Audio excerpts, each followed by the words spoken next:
আমি সুকান্ত। আজ আমি তোমাদের রায়মার্টিন প্রশ্নবিচিত্র থেকে সপ্তম শ্রেণীর ভূগোলের 1 নাম্বার মডেল সেটটি সলভ করে দেখাবো। First unit test 1 number model set. চলো শুরু করা যাক। দেখো 1 নাম্বার বলছে পৃথিবী ও সূর্যের মধ্যেকার সর্বনিম্ন দূরত্বকে বলে অনুসুর অবস্থান। 2 নাম্বার দেখো মুক্তিবেগের মান প্রতি সেকেন্ডে 11.2 কিমি। 3 নাম্বার দেখো ভারতের প্রমাণ সময় নির্ণয়ের জন্য নির্ধারিত দ্রাঘিমাটি হলো 82 ডিগ্রি 30 মিনিট পূর্ব। তারপরে দেখো 4 নাম্বার আন্তর্জাতিক তারিখরেখা যে দ্রাঘিমা অবলম্বনে আঁকা হয়েছে তার মান হলো 180 ডিগ্রি। তারপরে দেখো 5 নাম্বার এশিয়ার একটি উত্তরবাহিনী নদী হলো ওব নদী। আচ্ছা, তারপরে 6 নাম্বার দেখো চীনের ম্যানচেস্টার বলা হয় সাংহাইকে। তারপরে দেখো 2 1 নাম্বার শূন্যস্থান পূরণ করো। 22শে ডিসেম্বর থেকে 21শে জুন পর্যন্ত 6 মাস ধরে সূর্যের উত্তরমুখী আপাতগতি হলো উত্তরায়ণ। 2 নাম্বার দেখো বায়ুর চাপমাপক যন্ত্রের নাম হলো ব্যারোমিটার। 3 নাম্বার দেখো ড্যাশ নদীকে পিত নদী বলা হয়, হোয়াংহো নদীকে পিত নদী বলা হয়। 4 নাম্বার বিশ্বের বৃহত্তম খনিজ তেল উত্তোলন কেন্দ্রের নাম হচ্ছে ঘাওয়ার। আচ্ছা, তারপরে দেখো বিয়ের 1 নাম্বার জিপিএসের পুরো নাম কি? Global positioning system. আচ্ছা, তারপরে দেখো 2 নাম্বার এভারেস্টে বায়ুর চাপ কত? 930 মিলিবার। আচ্ছা, এই বানানটা একটু বলে দিই। গ্লোবাল GLOBAL গ্লোবাল, পজিশনিং দেখো POSITIONING, সিস্টেম SYSTEM। আচ্ছা, তারপরে দেখো 2 নাম্বার মুক্তিবেগ বলতে কি বোঝো? 3-এর 1 নাম্বার মুক্তিবেগ বলতে কি বোঝো? দেখো রায়মার্টিন সহায়িকা 24 পেজের 6 নাম্বার কোশ্চেন, মুক্তিবেগ বলতে কি বোঝো, এখান থেকে পড়বে।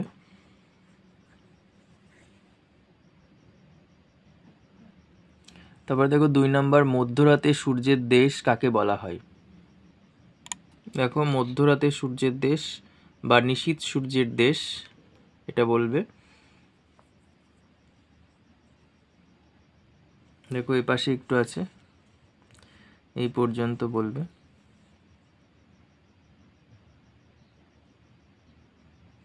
তিন নম্বর দেখো অক্ষরেখার 4টি বৈশিষ্ট্য লেখো। দেখো অক্ষরেখার বৈশিষ্ট্য 42 পেজে 3 নাম্বার কোশ্চেন, এগুলো বলবে। পূর্ব পশ্চিমে বেষ্টন করে থাকে, পূর্ণবৃত্ত, সর্বনিম্ন মান 0 ডিগ্রি, সর্বোচ্চ মান 90 ডিগ্রি।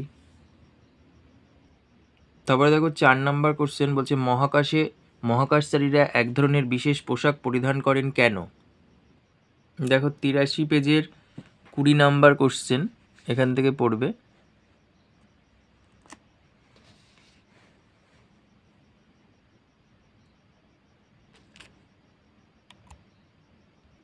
আচ্ছা, তাহলে 4-এর 1 দেখো অপসূর অবস্থান বলতে কি বোঝো?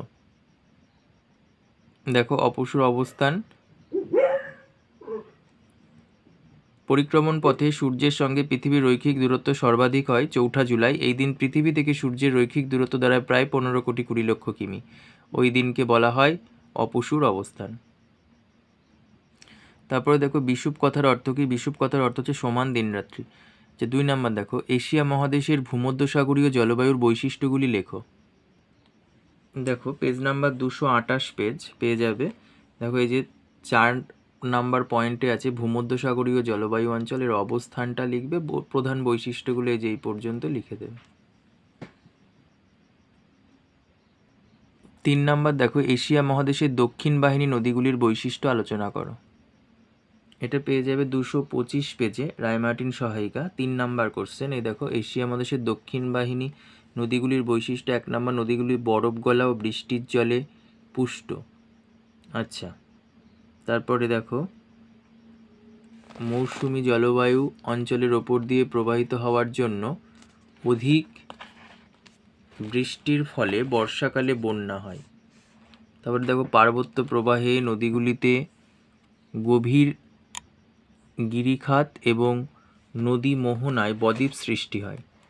4 নাম্বার নদীগুলির বেশিরভাগ ক্ষেত্রেই পূর্ববর্তী নদী। আর 5 নাম্বার নদী অববাহিকায় উর্বর সমভূমি সৃষ্টি হয়েছে। 5-1 দেখো, চিত্রসহ অপসূর ও অনুসূর অবস্থান সম্পর্কে আলোচনা করো। দেখো, চিত্রসহ পৃথিবীর অপসূর ও অনুসূর অবস্থানের কারণ। তারপরে এই সাইডে পৃথিবীর অপসূর ও অনুসূর অবস্থানের কারণ, পৃথিবীর অপসূর ও অনুসূর অবস্থানের প্রভাব। দেখো, সূর্যের আয়তনের আপাত হ্রাস বৃদ্ধি, পৃথিবীর গতির হ্রাস বৃদ্ধি, ঋতুর স্থায়িত্ব বৃদ্ধি। এই পর্যন্ত লিখবে। তারপরে দেখো, অক্ষরেখা ও দ্রাঘিমা রেখার পার্থক্য উল্লেখ করো। দেখো, পার্থক্য এখান থেকে পড়ে নেবে।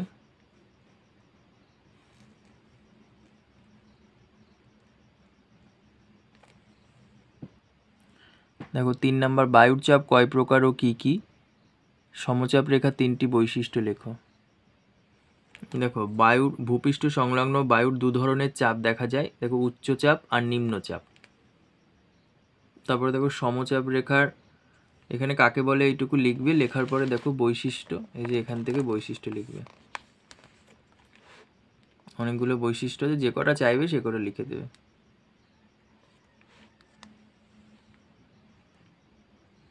4 নাম্বার দেখো, এশিয়াকে চরম বৈশিষ্ট্যের মহাদেশ বলা হয় কেন?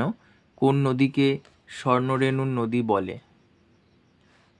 আর সাংহাইকে চীনের ম্যানচেস্টার বলে কেন? আচ্ছা, প্রথমটা দেখাই। প্রথমে দেখো, এশিয়াকে চরম বৈশিষ্ট্যের মহাদেশ বলে কেন? এটা পেয়ে যাবে 222 পেজের 1 নাম্বার কোশ্চেন। দেখে নাও এখান থেকে, ভূগাঠনিক বৈচিত্র্য, জলবায়ুর বৈচিত্র্য। পরের পেজে দেখো, সর্বাধিক বৃষ্টিবহুল স্থান, চেরাপুঞ্জির মৌসিনরাম এই মহাদেশে অবস্থিত। আচ্ছা, পরে একটা ম্যাপ আছে, একটু দেখে নিও। তারপরে দেখো, 6 নাম্বার, স্বাভাবিক উদ্ভিদের বৈচিত্র্য, জনবন্টনের বৈচিত্র্য, সামাজিক ও অর্থনৈতিক গুরুত্ব। দেখো, ইয়াংসিকিয়াং নদীকে স্বর্ণরেণুর নদী বলে। আর পরেরটা দেখায়, দেখো, সাংহাইকে চীনের ম্যানচেস্টার বলে কেন? এটা পেয়ে যাবে 252 পেজের 5 নাম্বার কোশ্চেন। এই পর্যন্ত বলবে।